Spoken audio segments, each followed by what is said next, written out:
اللہ اللہ اللہ اللہ اللہ اللہ اللہ اللہ۔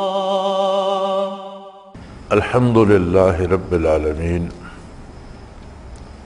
والصلاة والسلام علی حبیبہ محمد وآلہ وصحبہ اجمعین۔ اعوذ باللہ من الشیطان الرجیم، بسم اللہ الرحمن الرحیم۔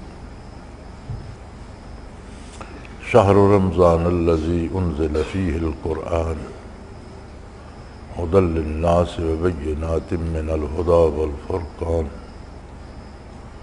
فمن شہد منکم الشہر فلیصمہ۔ اللہم سبحانک لا علم لنا الا ما علمتنا انک انت العلیم الحکیم۔ مولایا صلی وسلم دائما ابدا علی حبیبک خیر الخلق کلہم۔ ارشاد باری ہے، رمضان المبارک وہ مہینہ ہے انزل فیہ القرآن، جس میں قرآن کریم کو نازل فرمایا گیا۔ سورہ قدر میں انا انزلناہ فی لیلۃ القدر، یہاں ارشاد ہے شہر رمضان الذی انزل فیہ القرآن۔ تو گویا لیلۃ القدر رمضان شریف میں ہے، اور رمضان کا پورا مہینہ اس لیے بہت افضل ہے، اس لیے بہت بابرکت ہے کہ اس میں قرآن کا نزول ہوا۔ قرآن اللہ کریم کا ذاتی کلام ہے۔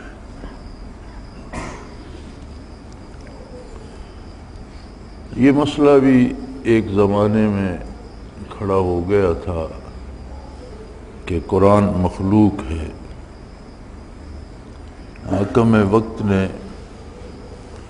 بڑے بڑے علماء سے یہ فتویٰ لے لیا کہ خالق صرف اللہ ہے، باقی جو کچھ ہے وہ مخلوق ہے، اور قرآن اللہ تو نہیں ہے، لہذا قرآن بھی مخلوق ہے۔ امام احمد بن حنبل رحمۃ اللہ تعالیٰ علیہ کا زمانہ تھا، تو ایک امام صاحب رہ گئے تھے جو فرماتے تھے کہ تم غلط کہتے ہو، کوئی دلیل لاؤ اس پر قرآن سے حدیث سے۔ ایتونی بشیء من کتاب اللہ، میرے پاس اللہ کی کتاب سے اس کی کوئی دلیل لاؤ۔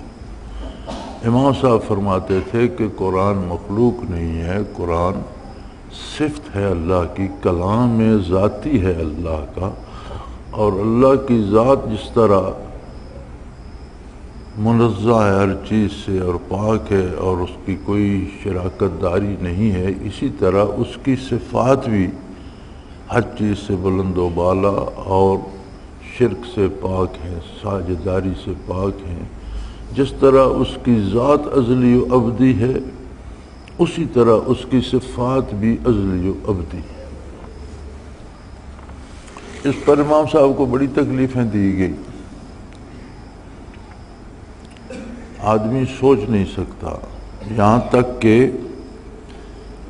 کمر کی کھال چیر کر نیچے کنکر، کھال کے نیچے کنکر ڈال کر اوپر درے مارے جاتے، لیکن جب ان سے پوچھتے تو وہ یہی فرماتے تھے کہ کتاب اللہ سے کوئی دلیل لاؤ میرے لیے۔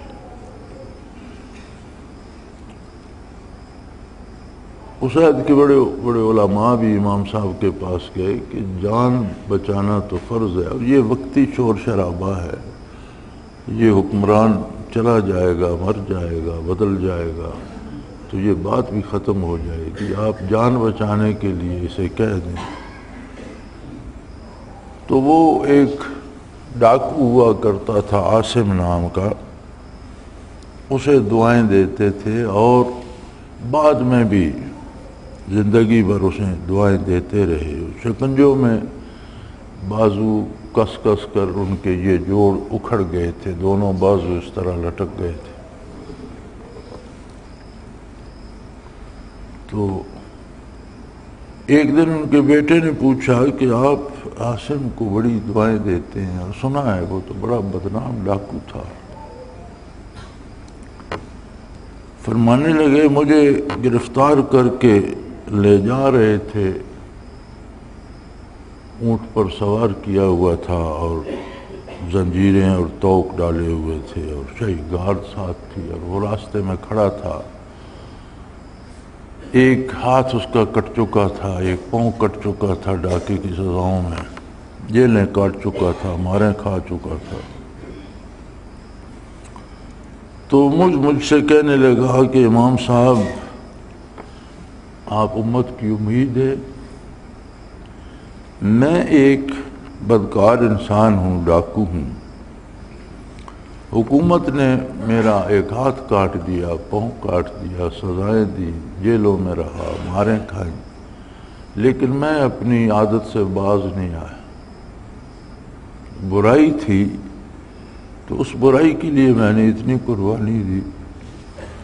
آپ تو حق پر ہیں، کہیں آپ مار سے ڈر کر پیچھے نہ ہٹ جائیے گا۔ وہ بعد میں بھی اسے دعائیں دیا کرتے تھے کہ جب سارے میری ہمت توڑ رہے تھے اس نے میری ہمت بندھائی تھی۔ قرآن کریم اللہ کا ذاتی کلام ہے اور صفت ہے اللہ کی۔ کلام جو ہوتا ہے وہ متکلم کی ذات کا عکس لیے ہوئے ہوتا ہے۔ آپ کسی کی باتیں سنتے رہیں، آہستہ آہستہ اس کا مزاج آپ میں منتقل ہونا شروع ہو جائے گا۔ آپ کسی کو چند ایسے لوگوں کو بٹھا دیں جو بٹیر بازی کرتے ہیں یا تاش کھیلتے ہیں، تو بیٹھا رہے، دیکھتا رہے، ان کی باتیں سنتا رہے، کچھ عرصے بعد وہ بھی کھیلنا شروع کر دے۔ گانے سنتے رہیں، ان میں اس طرح کی خرافات سنتے رہیں، تو گانا کیوں حرام ہے؟ کہ وہ جو خرافات گائی جاتی ہیں اور بے حیائی گائی جاتی ہے اور خواہ مخواہ عورتوں کی تعریف اور مردوں کی بے چینیاں اور بے قراریاں اس میں بتائی جاتی ہیں، تو سنتے سنتے وہی عادات لوگوں میں منتقل ہو جاتی ہیں۔ اگر بندے کی ذات میں اتنی تاثیر ہے کہ مسلسل اس کی بات سنتے رہیں تو عادات بدلنا لگ جاتی ہیں اور اس کی کچھ جھلکی آپ میں آ جاتی ہے۔ تو اللہ کا کلام ہو تو اس میں کتنا پرتو جمال ہوگا۔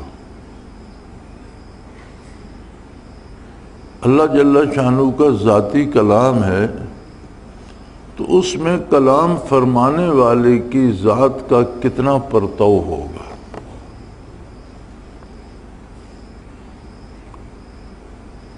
تو جب نزول قرآن ہوا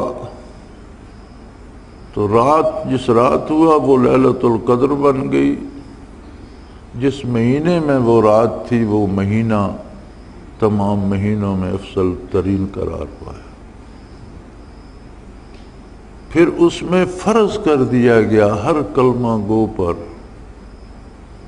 مرد و زن پر، ہر بالغ مرد عورت پر، بغیر عذر شرعی وہ روزہ نہیں چھوڑ سکتا، سحری سے افطار تک نہ کچھ کھائے نہ پیے، نہ کوئی غلط بات سنے، نہ کوئی غلط بات منہ سے نکالے، نہ کوئی غلط بات دیکھے، نہ کسی غلط کام میں شریک ہو، نہ کسی کے لیے برائی سوچے، نہ کسی برائی میں کوئی حصہ ڈالے۔ روزہ صرف کھانے پینے سے رک جانے کا نام نہیں ہے۔ جس طرح میاں بیوی ایک دوسرے پر حلال ہیں، لیکن روزے کی وجہ سے سحری سے افطار تک ان کا آپس میں ملنا بھی حرام ہے، ممنوع ہے، یا روزہ ٹوٹ جائے گا۔ جس طرح غذا حلال ہے لیکن سحری سے افطار تک روزہ دار کے لیے حرام ہے، جس طرح پانی حلال ہے، جائز ہے، لیکن روزہ دار کے لیے جائز نہیں ہے پینا۔ اسی طرح غلط باتیں سننا بھی، کرنا تو بہت بڑی بات ہے، فضول اور بیکار باتوں کا سننا بھی روزے کے لیے مکروہات روزہ میں ہے۔ یہودیوں پر جو غضب الہی ہوا تو اس کی دو وجہیں ارشاد فرمائی گئی قرآن کریم میں۔ سماعون للکذب اکالون للسحت وسماعون للکذب، دو وجہ ارشاد ان کی، ایک تو حرام کھاتے تھے، سود کھاتے تھے، دوسرا جھوٹ سنتے تھے، یعنی جھوٹ بولنا تو بہت بڑا جرم ہے، جھوٹ سننے سے بھی ان پر عذاب نازل ہے۔ تو روزہ دل کا بھی ہے، آنکھوں کا بھی ہے، کانوں کا بھی ہے، زبان کا بھی ہے، پیٹ کا بھی ہے، دماغ کا بھی ہے۔ اس سارے سے مراد یہ ہے کہ اب تو مادی جو ٹیکنالوجی ہے یا مادی جو چیزیں ایجاد ہوئی ہیں، انہوں نے بھی ان چیزوں کو سمجھنا آسان کر دیا ہے کہ ایک اسٹیشن سے ریڈیو کی آواز نشر ہوتی ہے یا ٹی وی کا پروگرام نشر ہوتا ہے تو جو دیکھنا چاہتے ہیں اس کے اپنے پاس بھی کوئی وصول کرنے والی مشین، ریڈیو یا ٹی وی ہو، اور وہ ٹھیک بھی ہو، خراب حالت میں نہ ہو، وہ ریسیو کر بھی سکتا، تب وہ دیکھ سکتا ہے۔ اسی طرح جب کلام باری کا نزول ہوا تو تجلیات باری تو اس کے جل میں تھیں، کیفیات تو اس میں تھیں۔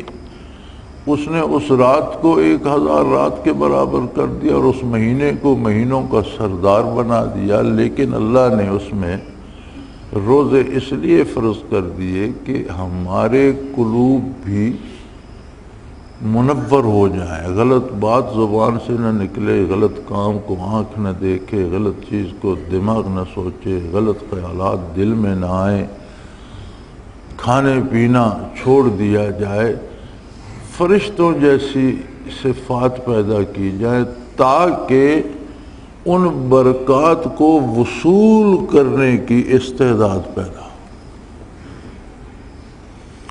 ابر کرم برستا ہے تو پتھروں پہ بھی برستا ہے، روڑی پہ بھی برستا ہے، جنگلوں میں بھی برستا ہے، کھیتوں پہ بھی برستا ہے۔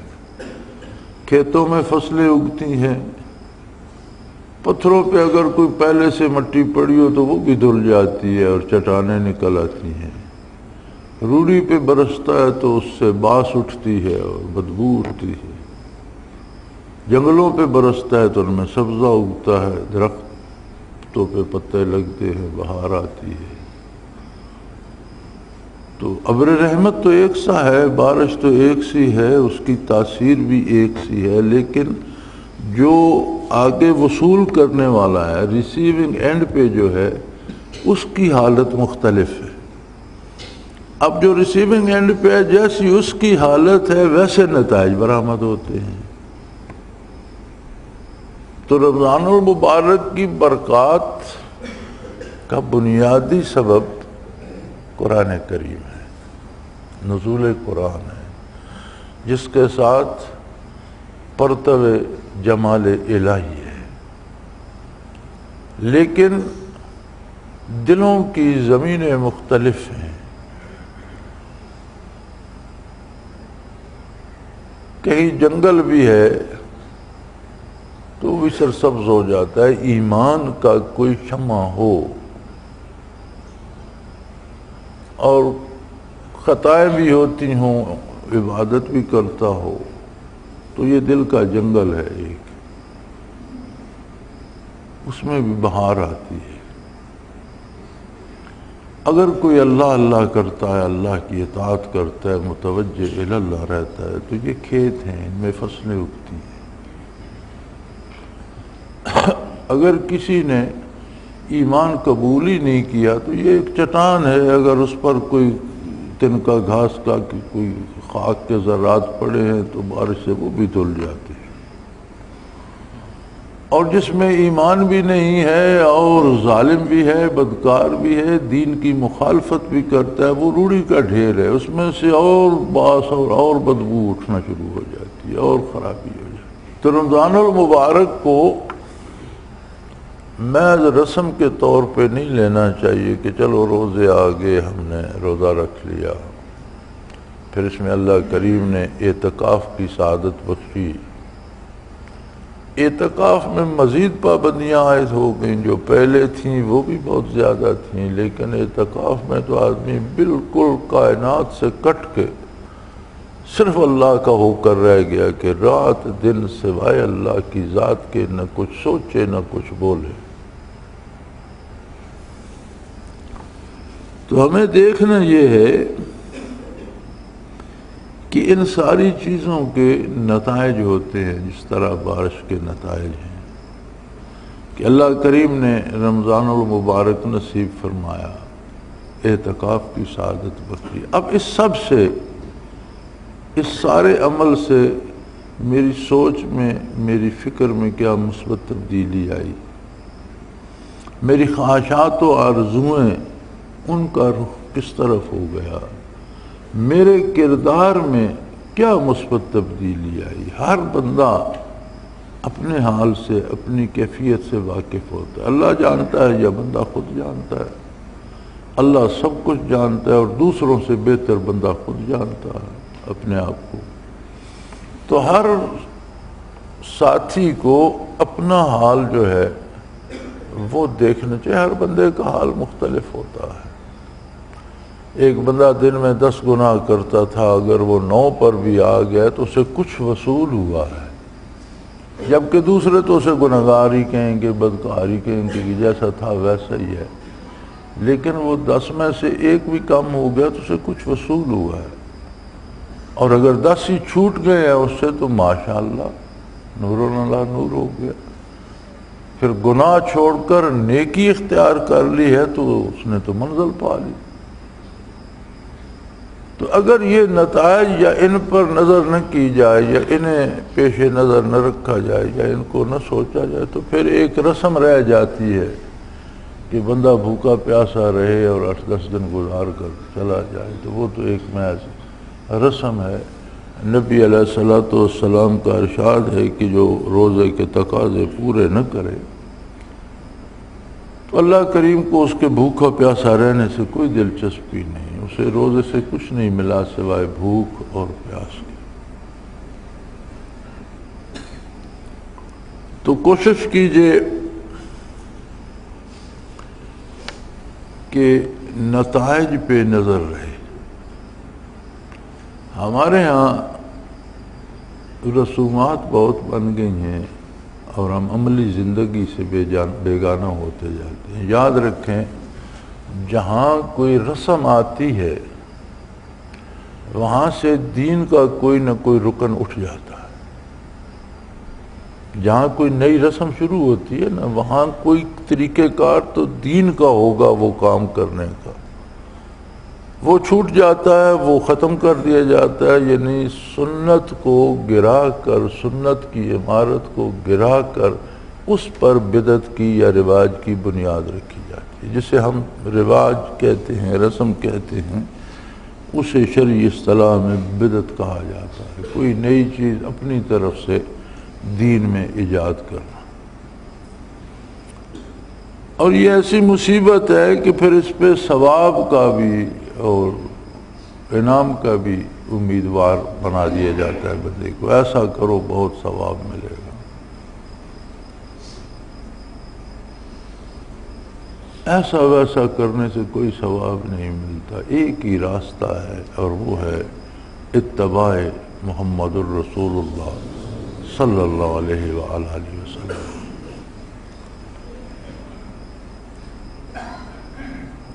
تو جس بندے نے اس مجاہدے سے دین کی محبت پا لی،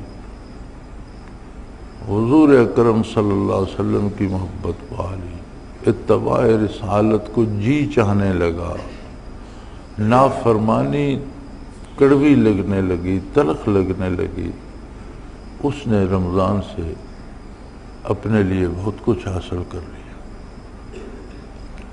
اور اگر عملی زندگی میں اور سوچ اور فکر میں مثبت تبدیلی نہ آئے تو اس نے وقت ضائع کر دیا۔ اب اس کے پاس کوئی ضمانت تو ہے نہیں کہ اگلا رمضان نصیب ہوگا یا نہیں۔ زندگی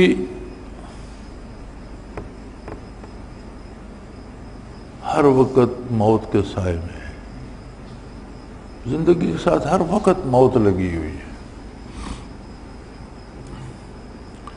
ایک دن کا آدھا حصہ تو ہم سو کر گزار دیتے ہیں۔ حضور اکرم صلی اللہ علیہ وسلم کا ارشاد ہے کہ نیند بھی موت کی بہن ہے۔ دنیا و مافیہ سے اپنے آپ سے بھی غافل ہو گیا، سو گیا، گویا موت کی وادی میں اتر گیا۔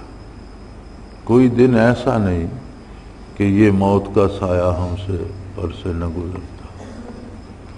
وجود کی ہم ناخن تراشتے ہیں، مر چکے ہوتے ہیں تب تراشتے ہیں۔ زندہ ناخن میں تو اگر کٹ لگ جائے تو خون آ جاتا ہے، وہ مر چکا ہوتا ہے جس سے خون نہیں آتا۔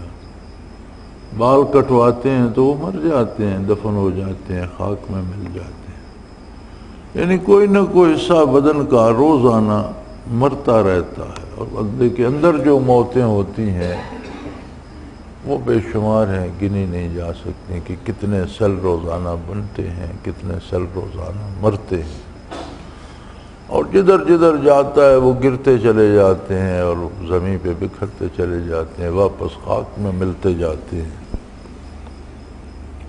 اللہ ہی قادر ہے جو پھر انہیں سمیٹ کر ایک وجود بنا دے۔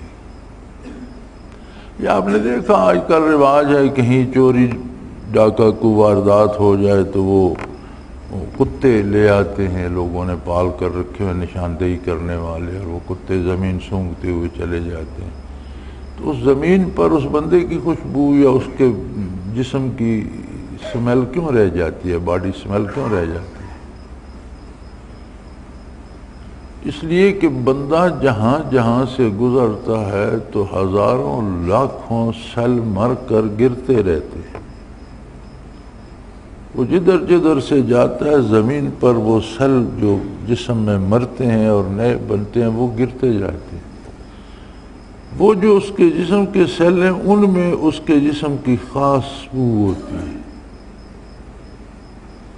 جسے انسانی ناک سونگھ سکے یا نہیں، کتے کی ناک سونگھ لیتی ہے، وہ ان مردہ سیلوں پہ جاتا ہے، اس میں اس جسم کی بو ہوتی ہے۔ تو موت اس قدر جسم کے ساتھ زندگی کے اس قدر قریب ہے کہ جتنے یہ وجود کے سیل ہیں، اب جدید سائنس کے مطابق 6 مہینے میں کوئی پرانا سیل باقی نہیں رہتا، پورا جسم نیا ہو جاتا ہے، سارے مر جاتے ہیں اور سارے مر کے گر جاتے ہیں، نئے بن جاتے ہیں۔ تو گویا موت زندگی سے مقدم نظر آتی ہے، پہلے نظر آتی ہے۔ کسی جسم کو تلاش کرنا ہو تو پہلے اس کے مردہ آثار ملتے ہیں۔ اسی لیے قرآن کریم میں موت کا ذکر پہلے ہے، خلق الموت والحیات۔ اللہ نے موت کو بھی پیدا کیا اور حیات کو بھی، تو تخلیق میں موت کا ذکر پہلے ہے، اور میدان حشر میں موت کو بھی ختم کر دیا جائے گا، موت کو بھی موت آ جائے گی۔ اس کے بعد بنی آدم پر موت نہیں آئے گی، وہ جہنم میں رہے یا جنت میں رہے، رہنا اسے ہمیشہ ہوگا موت ختم ہو چکی ہوگی۔ تو موت زندگی سے قریب تر ہے، ہم اسے محسوس نہیں کرتے، ہم اس طرف سوچتے نہیں، ہم زندگی کے سامان جمع کرتے رہتے ہیں، اور موت جو زندگی سے زیادہ قریب ہے ہمارے، اس کا سامان نہیں کرتے۔ موت کا سامان صرف ایک ہے جو اللہ نے بتا دیا، اللہ کے رسول نے، اللہ کی کتاب نے، کہ حضور اکرم صلی اللہ علیہ وسلم کی غلامی اور اتباع اختیار کر لو، یہ زندگی ہے، یہ موت نہیں ہے۔ اگر تم اپنی رضا، اپنی خواہشات، اپنے کردار کو حضور کے اتباع میں فنا کر دو تو تم نے موت پر فتح پا لی۔ ایسے لوگوں کے بارے ہی ارشاد ہے کہ انہیں مردہ نہ کہو، یہ زندہ ہیں، موت ان کا کچھ نہیں بگاڑ سکی، دنیاوی زندگی ختم ہو گئی، برزخ میں تشریف لے گئے، لیکن زندہ ہیں، مرے نہیں۔ قتل ہو گئے، جسم کے پرخچے اڑ گئے، آپ نے کفن پہنا کر قبر میں دفن کر دیا، جنازہ پڑھا، دعا مانگ کر چلے گئے، لیکن وہ بندہ مرا سے مردہ نہ کہو، بل احیاء، وہ زندہ ہیں، ولکن لا تشعرون، تمہارا علم، تمہاری عقل، تمہارا شعور اس بات کو سمجھنے سے قاصر ہے کہ ایک بندہ مر بھی گیا، وہ زندہ بھی ہے۔ اس فلسفی میں نہ پڑھو، یہ بات مان لو کہ وہ زندہ ہے، کیونکہ یہ فلسفی تمہاری سمجھ سے بالا تر ہے۔ تمہارے سامنے تو وہ مر گیا، قتل ہو گیا، کفن پہنایا گیا، دفن ہو گیا، قبر بن گئی، تم سمجھتے ہو مر گیا، لیکن نہیں، جو اللہ کی راہ میں مر گیا یا قتل ہو گیا وہ مرا نہیں ہے، زندہ ہے۔ تو زندگی کا سامان کرنا بھی لازم ہے، زندگی سے مایوس نہیں ہونا چاہیے، بلکہ زندگی سے بھرپور استفادہ کرنا چاہیے۔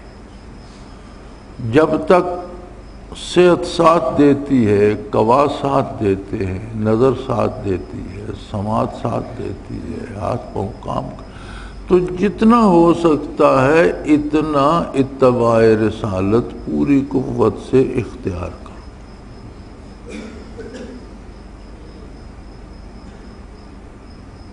دنیا کا سامان بھی اگر حضور اکرم صلی اللہ علیہ وسلم کی رہنمائی میں کرو گے تو وہ بھی آخرت، دونوں دانوں کا سامان، وہ دنیا کا بھی اور آخرت کا بھی سامان بن جائے۔ دنیا کے سارے کام بھی اللہ کے حبیب صلی اللہ علیہ وسلم نے سکھا دیے، ان کا طریقہ اور سلیقہ بتا دیا۔ تو یہ ساری محنت، سارا مجاہدہ اس لیے ہے کہ ہم اپنے آپ کو اس طرح ڈھال لیں، اس طرح بنا لیں کہ اللہ کی مرضیات اور اللہ کے نبی کی اطاعت ہماری زندگی کا مقصد بن جائے۔ ہم دنیا کا کام کریں تو اس میں بھی اللہ اور اللہ کے رسول کی اطاعت، اور وہ بھی موت کی تیاری اور موت سے بالاتر ہونے کا سبب بن جائے، شہادت کا سبب بن جائے۔ اور دین تو خود دین ہے، عبادات میں بھی وہ لذت ہو کہ حضور حق نصیب ہو، اذکار میں بھی وہ لذت ہو کہ حضور حق نصیب ہو، تو پھر تو رمضان المبارک کا مبارک مقصد ایک حد تک ہم نے اپنی حیثیت کے مطابق ہر کسی نے کرنا ہے۔ ہر آدمی کی اپنی دلی کیفیات ہیں، ہر آدمی کی اپنی سوچ ہے، ہر آدمی کی اپنی فکر ہے، ہر آدمی کی اپنی قوت کار ہے، کتنا کام وہ کس طرح کر سکتا ہے، ہر آدمی کا خلوص اپنا اپنا ہے، لہذا ہر ایک نے اپنی حیثیت کے مطابق حاصل کرنا ہے۔ مگر یہ خیال رکھیے کہ یہ اندازہ کرتے رہیے، اپنے آپ کو جانچتے رہیے، اپنے دل کو، اپنے دماغ کو، اپنے باطن کو جھانک کر دیکھتے رہیے۔ اگر رمضان میں اور پھر رمضان کے اعتکاف میں بھی یہ دھل کر صاف نہیں ہوتا تو پھر اس کا دھلنا ممکن نہیں، پھر یہ صاف نہیں ہوگا۔ اسے صاف ہو جانا چاہیے کہ یہ اکسیر ہے اور زندگی بچانے کی دوا، زندگی بچانے کی دوا جسے انگریزی میں لائف سیونگ ڈرگ کہتے ہیں، آخری دوا ہوتی ہے، اس سے بچ جائے گا، اس سے بھی نہیں بچتا تو پھر نہیں بچتا، مر جاتا۔ تو یہ ایک طرح سے جس طرح اس کی برکات بے شمار ہیں، جس طرح اس کا پہلا اشرہ رحمت ہے، دوسرا بخشش ہے، اور تیسرا اشرہ جو چل رہا ہے یہ دوزخ سے رہائی کا ہے، اتقم من النار۔ یہ ساری باتیں اپنی جگہ ہیں، لیکن ان سب کو کیسے جانچا جائے، کیسے معلوم کیا جائے، کیسے پتہ چلے؟ اگر ہم ڈھل گئے اتباع رسالت میں تو دوزخ سے آزادی بھی ہو گئی، اللہ کی بخشش کو بھی پا لیا، اللہ کی رحمت کو بھی پا لیا۔ جتنا اللہ نے نصیب کیا، جتنے ڈھل گئے اتنا مقصد پا لیا۔ اللہ کریم حاضر و غائب تمام احباب کی محنت، تمام مسلمانوں کی محنت قبول فرمائے، سب کو خلوص سے رمضان سے فائدہ حاصل کرنے کی توفیق عطا فرمائے۔ ہماری بے پناہ خطائیں، ہماری بے پناہ گناہ، ہمارے جرائم، وہ غفور الرحیم ہے، معاف کر دے، اور اسی لمحے موجود سے ہمیں توبہ کی توفیق عطا کر دے اور ہماری توبہ قبول فرما لے۔ اگلا لمحہ حضور کی غلامی میں بسر ہو، اللہ کی اطاعت میں بسر ہو، اور پھر اللہ کی نافرمانی سے اللہ ہی ہمیں محفوظ فرمائے، تب بات بن سکتی ہے۔ وآخر دعوانا ان الحمدللہ رب العالمین۔ الحمدللہ رب العالمین والصلاة والسلام علی حبیبہ محمد وآلہ وصحبہ۔ اللہم ربنا لا تقتلنا بغضبک ولا تہلکنا بعذابک واعف عنا قبل ذلک۔ اللہم ربنا لا تسلط علینا من لا یرحمنا، انت ولینا فی سفرنا وحضرنا فی مالنا۔ اللہم انصر الاسلام والمسلمین، اللہم اید الاسلام انک علی کل شیء قدیر۔ اللہم ربنا نور قلوبنا بنور المعرفت والایمان، اللہم ارزقنا حبک وحب حبیبک صلی اللہ علیہ وسلم، اللہم ارزقنا اتباع نبیک واتباع خلفاء الراشدین المہدیین، وصلی اللہ تعالی علی حبیبہ محمد وآلہ وصحبہ برحمتک یا رب۔ اللہ اللہ اللہ اللہ اللہ اللہ اللہ اللہ۔ حضرت امیر محمد اکرم آبان مد ظلہ العالی دارالعرفان منارہ ضلع چکوال میں سالہ سال سے قرآن و حدیث کے اوپر خطابات کر رہے ہیں اور سلسلہ نقشبندیہ اویسیہ کے مطابق لوگوں کو ذکر الہی کی تربیت دے رہے ہیں۔ وہ قرآن پاک کی تفسیر ترتیب وار بیان کر رہے ہیں۔ تفسیر قرآن کو وہ موجودہ ملکی اور بین الاقوامی حالات کے مطابق بیان کرتے ہیں۔ موٹر وے سے کلر کہار کے انٹرچینج سے نکلتے ہوئے، کلر کہار کی جھیل سے ہوتے ہوئے، میانی، بوچھال اور نور پور سے گزرتے ہوئے دارالعرفان منارہ پہنچ سکتے ہیں۔ حضرت امیر محمد اکرم آبان نے بچیوں اور بچوں کی دینی اور دنیاوی تعلیم کے لیے سقارہ اکیڈمی کے نام سے ایک درسگاہ بھی قائم کی ہے، جس کا افتتاح ملک پاکستان کے صدر جنرل محمد ضیاء الحق نے اپنے دست مبارک سے کیا تھا۔ وہ تمام احباب جو اسلام کی طلب رکھتے ہیں ان سے گزارش ہے کہ دارالعرفان منارہ ضلع چکوال میں امیر محمد اکرم آبان صاحب کے خطابات سے مستفید ہوں۔ وہ ہر جمعے کو نماز سے پہلے بیان فرماتے ہیں۔